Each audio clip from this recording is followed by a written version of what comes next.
નમસ્કાર વિદ્યાર્થી મિત્રો, કેમ છો? મજામાં ને?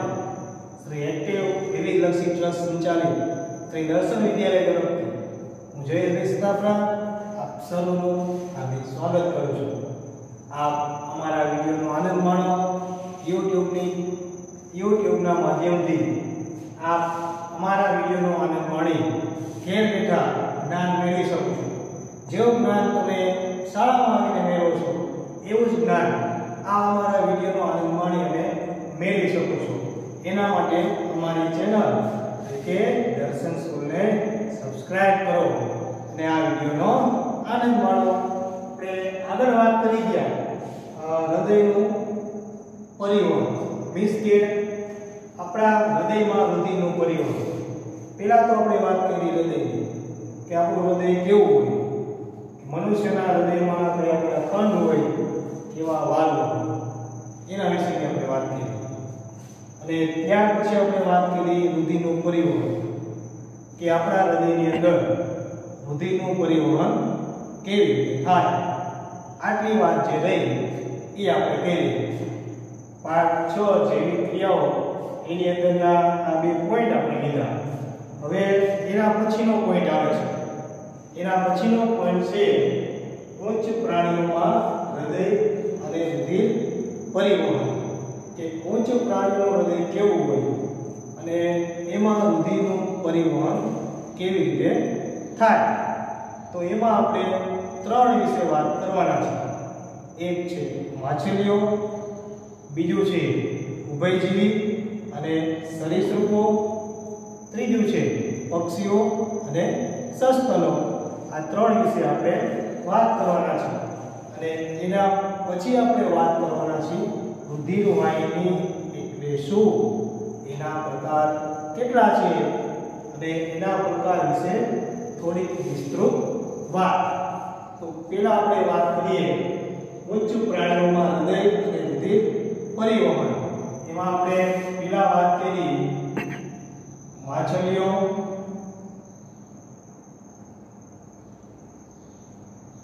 બીજી આપણે વાત કરી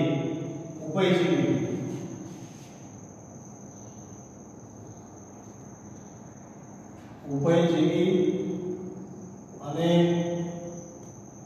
સરીસૃપો, ત્રીજી આપણે વાત કરી પક્ષીઓ અને સસ્તનો.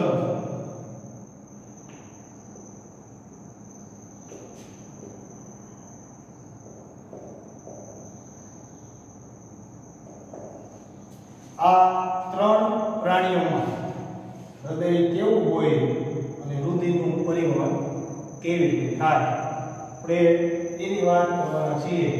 આપણે એની વાત આપણે કરવા જઈ રહ્યા છીએ. પહેલા આપણને બીજો પોઈન્ટ જે છે ઉભયજીવી અને સરીસૃપ એના વિશે ખબર હોવી જોઈએ. ઉભયજીવી કોને કહેવાય? તો કે જે પાણી અને જમીન એમ બંને જગ્યાએ રહી શકે એવા જે પ્રાણીઓ છે એને ઉભયજીવી પ્રાણીઓ કહેવામાં આવે. તો આવા જે પ્રાણીઓ જે જમીન ઉપર પણ રહી શકતા હોય અને પાણીમાં પણ રહી શકતા હોય એમના હૃદયની વાત કરવાની છે આપણે. પછી સરીસૃપ. સરીસૃપ એટલે પેટેથી ઘસડાઈને ચાલતા પ્રાણીઓ. ઉદાહરણ આપણે લેવું હોય તો સરીસૃપનું લઈ હતી. તમને ખબર જ છે કે તમારા ઘરની અંદર દિવાલ ઉપર શું જોવા મળે છે? ગરોળી. તો ગરોળી છે સરીસૃપ વર્ગનું પ્રાણી છે કે એનું હૃદય કેવું હોય અને કેવું કે પરિવહન થાય.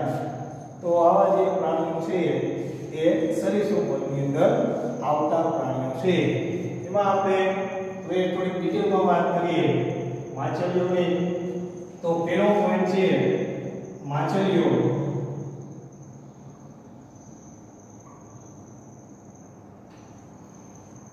આપણને હવે ખબર છે કે આપણું હૃદય છે એ કેટલા ખંડોમાં વિભાજિત છે?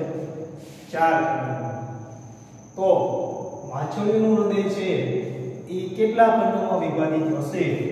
તો કે માછલીઓનું હૃદય છે એ 2 ખંડોની અંદર વિભાજિત છે. એટલે નક્કી શકીએ કે તેમનું હૃદય દ્વિખંડીય હોય છે. દ્વિ એટલે શું? કે બે ભાગ, એટલે બે ખંડ હોય. બે ખંડમાં કયા કયા ખંડ હોય છે? એક કર્ણ, એક ચેપો. કેવી હશે? એક કર્ણ હશે અને એક ચેપક હશે. હવે માછલીઓ જે શોષણ કરે છે એ તમને ખબર છે કેવી રીતે શોષણ કરે છે? કદાચ તમે આગળ જોઈ ગયા હોય કે ભણી ગયા હોય તમને ખ્યાલ હશે.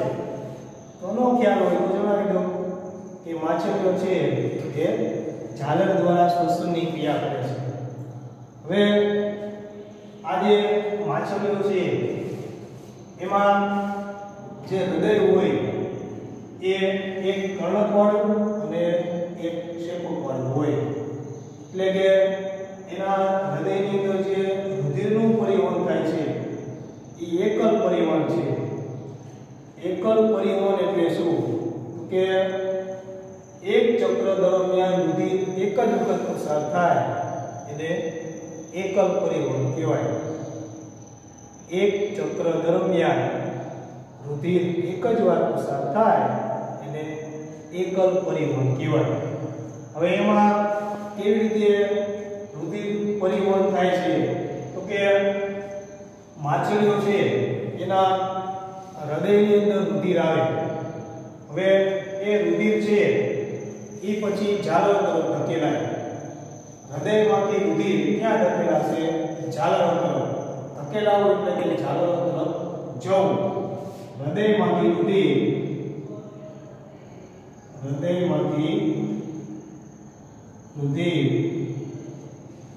ઝાલરો તરફ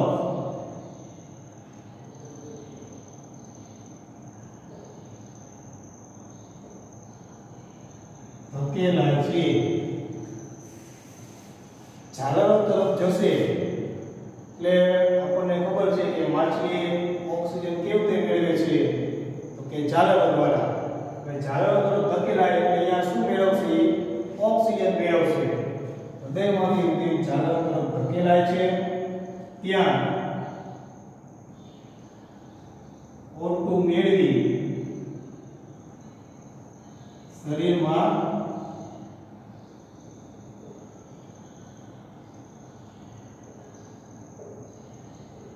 વહન પામે છે. એટલે કે ત્યાંથી ઓક્સિજન મેળવી લે અને ત્યાર પછી એ એના શરીરની અંદર પરિભ્રમણ કરવા માટે જાય. આમ માછલીઓ છે એમાં જે રુધિરનું પરિવહન છે એ એકલ પરિવહન છે. હૃદયમાંથી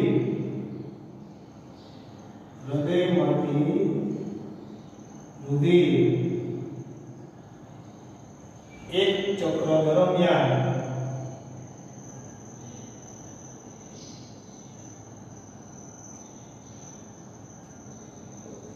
એક જ વાર પસાર થાય છે. એક જ વાર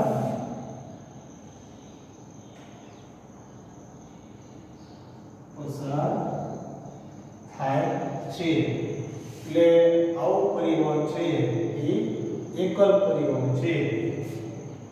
એટલે આ પરિવહન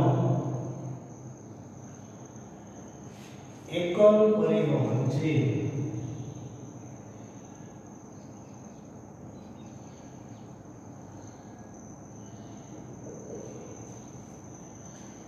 આ થઈ માછલીઓ વિશેની વાત. એનું હૃદય અને એમાં રુધિરનું પરિવહન. ફરી વખતના પોઈન્ટ જે જોઈ લઈએ. એનું હૃદય દ્વિખંડીય હોય છે. એમાં એક કર્ણ અને એક શેપક આવેલું હોય છે. હૃદયમાંથી રુધિર ઝાલર તરફ ધકેલાય છે. ત્યાં ઓક્સિજન મેળવે છે અને ઓક્સિજન મેળવી અને શરીરમાં વહન પામે છે. હૃદયમાંથી રુધિર એક ચક્ર દરમિયાન એક જ વાર પસાર થાય છે, એટલે આવું પરિવહન છે એ એકલ પરિવહન છે. ત્યાર પછી બીજો પોઈન્ટ આવે છે કે જેના વિશે મેં શરૂઆતમાં થોડી ઘણી વાત કરેલી, થોડી ઘણી માહિતી આપેલી, ઉભયજીવી અને સરીસૃપો. બીજો પોઈન્ટ છે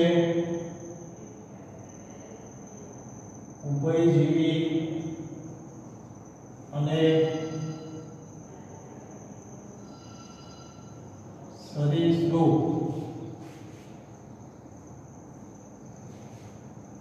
હવે આપણે વાત કરવાની છે ઉભયજીવી અને સરીસૃપ, કે એમનું હૃદય કેવું હોય અને એમના હૃદયની અંદર રુધિરનું કેવી રીતે પરિવહન થાય.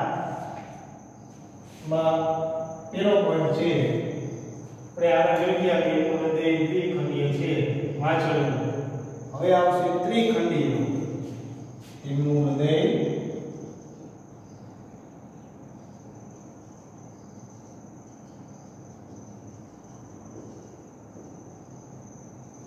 ત્રિખંડીય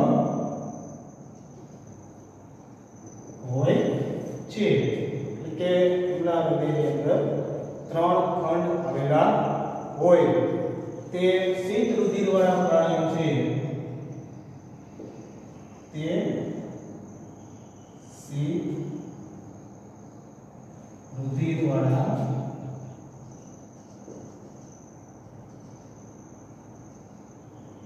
પ્રાણીઓ છે. ત્રિખંડીય આમાં આપણે વાત કરી એક કર્ણક અને એક ક્ષેપક. તો તેમાં પણ શું હોય કે કેટલા કર્ણક હોય ને કેટલા ક્ષેપક. તેમના હૃદયમાં 2 કર્ણક અને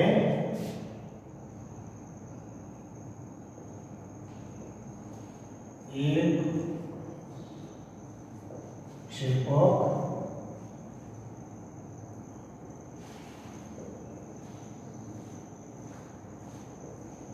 આવેલું હોય છે. હવે એમના શરીરનું તાપમાન છે એ પર્યાવરણ પર આધારિત છે. એમના શરીરનું તાપમાન જે રહ્યું એ પર્યાવરણ પર આધારિત છે, એટલે એમને વધારે ઊર્જાની જરૂર પડતી નથી. તેમના શરીરનું તાપમાન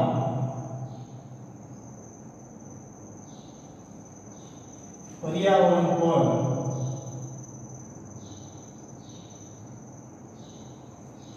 આધારિત છે. તો આ આધારિત હોવાથી તેમને વધારે ઊર્જાની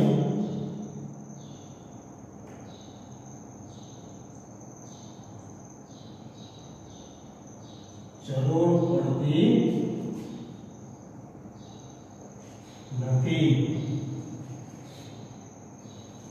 તેમના શરીરનું તાપમાન પર્યાવરણ પર આધારિત, એટલે કે પર્યાવરણની સાથે એ તાલ મેળવી શકે એમના શરીરનું તાપમાન, એટલે એમને બહુ વધારે ઊર્જાની જરૂર પડે નહીં. જો પર્યાવરણ સાથે આપણે એડજસ્ટમેન્ટ કરવું પડે તો વધારે ઊર્જાની જરૂર પડે. ત્યાર પછી 0 પોઈન્ટ તે O2 યુક્ત અને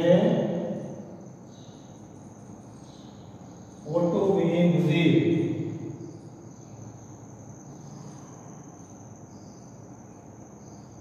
મિશ્ર થવાની સ્થિતિ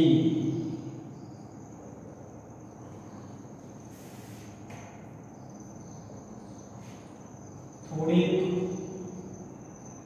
હદ સુધી સહન કરી શકે છે.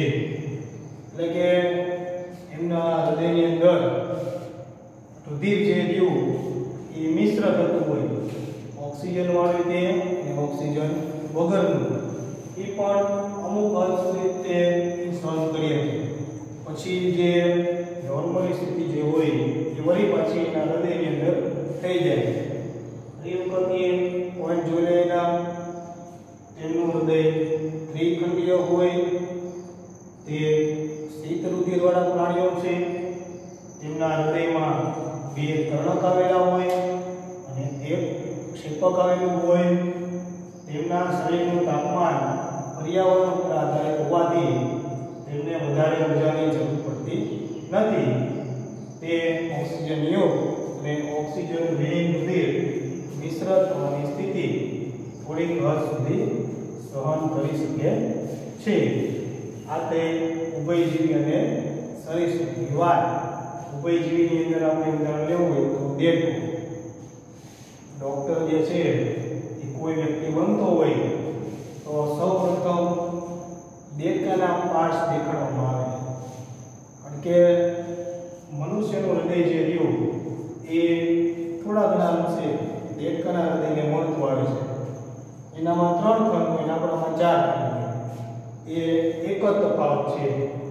એટલે આ રીતે દેડકો છે ઉભયજીવી વર્ગની અંદર છે. ઘણા બધા પ્રાણીઓ છે. પછી સરીસૃપની અંદર પેટથી ઘસડીને ચાલતા પ્રાણીઓ કે સાપ છે, અળસિયા છે, ત્યાર પછી ગરોળી છે. તો આવા બધા જે સજીવો છે એ આ બધી લાક્ષણિકતા ધરાવે. જે આની અંદર આવતા હોય ઉભયજીવી અને સરીસૃપમાં એમની રચના જે રહી એ કંઈક મોટા ભાગે આ રીતના આપણને જોવા મળે. ત્યાર પછી એનેથી આગળ વાત કરવા જઈ રહ્યા છીએ આપણે પક્ષીઓ અને સસ્તનો. ત્રીજો પોઈન્ટ છે પક્ષીઓ અને સસ્તનો. પક્ષીઓ અને સસ્તન વર્ગના સજીવોનું હૃદય કેવું હોય? સસ્તન વર્ગની અંદર આપણો સમાવેશ થાય એટલે આપણને ખબર પડી જાય કે જેવું આપણું હૃદય હોય એવું પક્ષીઓનું અને જે બીજા સસ્તન વર્ગના સજીવો છે એનું હૃદય હોય. મીન્સ કે આપણે રાઈટ થઈ જાય જોઈએ કે આપણું હૃદય ચતુષ્ખંડીય છે તો પક્ષીઓ અને સસ્તનો એનું હૃદય છે કેવું હશે? ચતુષ્ખંડીય હશે. તેમનું હૃદય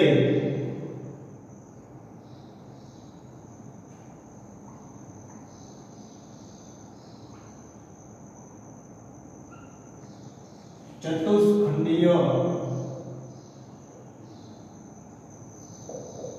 હોય છે. ચતુષ્ખંડીય એટલે 4 ખંડ. હવે એ 4 ખંડની અંદર કયા કયા ખંડ હોય? જો આગળ આપણે જોઈ ગયા 2 કર્ણક અને એક ક્ષેપક 3 થયા. તો 2 કર્ણક તો હોય જ તે અને એક ક્ષેપકની જગ્યાએ આવશે 2 ક્ષેપક. 2 કર્ણક 2 ક્ષેપક. ચતુષ્ખંડી એટલે 4 ખાના. અને આ 4 ખાના જે રહ્યા એકબીજાથી અલગ પડતા હોય. હવે આના ઉપરથી વખતે હું અહીંયા બીજો પોઈન્ટ જે રહ્યો એવું લખ્યો. એ આપણે વાત કરી કે તેમના શરીરનું તાપમાન પર્યાવરણ પર આધારિત હોય તો તેમને શરીરનું તાપમાન જાળવી રાખવા માટે વધારે ઊર્જાની જરૂર પડે છે. તેમને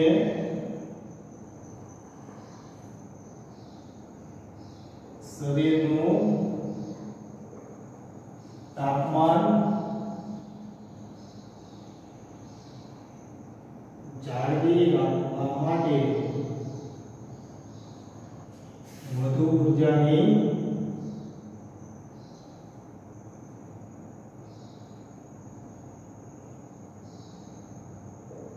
જરૂર પડે છે. એમને વધારે ઊર્જાની જરૂર પડે. ચતુષ્ખંડીય હૃદય છે ચારે ચાર ખંડ છે એ અલગ અલગ છે એટલે એમાં ઓક્સિજન યુક્ત અને ઓક્સિજન વિહીન રુધિર એકબીજામાં મિશ્ર થતું નથી. તેમના હૃદયમાં O2 યુક્ત અને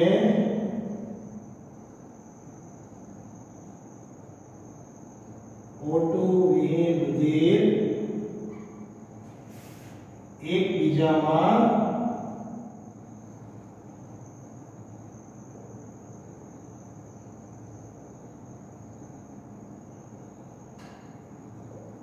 મિશ્ર થતું નથી. મિશ્ર તો એટલે એકબીજામાં ભળતું નથી. હવે આ રીતે પક્ષીઓને જે સસ્તનવર્ગના સજીવો છે એની અંદર હૃદયની રચના હોય અને એમાં રુધિર પરિવહન થાય. હવે એમાં જે ડાબી બાજુ અને જમણી બાજુ, તો ડાબી બાજુ કેવું રુધિર હોય અને જમણી બાજુ કેવું રુધિર હોય? તો કે એમાં ડાબી બાજુ છે, ડાબી બાજુ O2 યુક્ત રુધિર. આપણે વિચારી લો, આપણે ઊભા હોય તો આપણે કઈ ડાબી બાજુ હોય? તો ડાબો હાથ જે લ્યો એ ડાબી બાજુ થાય અને ડાબી બાજુ ઓક્સિજન યુક્ત રુધિર હોવાનું પામે. અને જમણી બાજુ છે એ તો હવે તમને ખબર પડી જ જાય, એને કે વિરુદ્ધ હોય એટલે O2 વિહીન રુધિર વહન પામે છે. આમ આ ઉચ્ચ કક્ષાના જે પ્રાણીઓ છે એમાં હૃદયની રચના આવેલી હોય અને એમના હૃદયની અંદર રુધિરનું પરિવહન થાય. ફરી વખત એક વખત છેલ્લી વખત આખા ત્રણ પોઈન્ટ છે એનું પ્રિપેરેશન કરી લઈએ એટલે આપણા મગજની અંદર ઉચ્ચ કક્ષાના પ્રાણીઓનું હૃદય અને રુધિર પરિવહનની વાત છે એ મગજની અંદર ક્લિયર થઈ જાય. ઉચ્ચ કક્ષાના પ્રાણીઓમાં હૃદય અને રુધિરનું પરિવહન એનું છે માછલીઓ, તેમનું હૃદય દ્વિખંડીય હોય છે, એક કર્ણક, એક ક્ષેપક. હૃદયમાંથી રુધિર ઝાલર તરફ ધકેલાય છે, ત્યાં ઓક્સિજન મેળવાય છે અને વળી પાછું શરીરમાં વહન પામે છે. હૃદયમાંથી રુધિર એક ચક્ર દરમિયાન એક જ વાર પસાર થાય છે એટલે આ પરિવહન એકલ પરિવહન છે. યાદ રાખજો, એકલ પરિવહન. ત્યાર પછી ઉભયજીવી અને સરીસૃપ, જેમનું હૃદય ત્રિખંડીય હોય છે, તે શીત રુધિરવાળા પ્રાણીઓ છે. શીતનો મતલબ થાય ઠંડુ. ખબર પડે એટલા માટે લખીએ ઠંડુ. તેમના હૃદયમાં વિકર્ણક અને એક ક્ષેપક આવેલું છે. તેમના શરીરનું તાપમાન પર્યાવરણ પર આધાર રાખે છે એટલે એમને વધારે ઊર્જાની જરૂર પડતી નથી. તે ઓક્સિજન યુક્ત અને ઓક્સિજન વિહીન રુધિરને મિશ્ર થવાની સ્થિતિ થોડીક હદ સુધી સહન કરી શકે છે. પક્ષીઓ અને સસ્તનો, તેમનું હૃદય ચતુષ્ખંડીય હોય છે, બે કર્ણક, બે ક્ષેપક. તેમને શરીરનું તાપમાન જાળવી રાખવા માટે વધારે ઊર્જાની જરૂર પડે છે.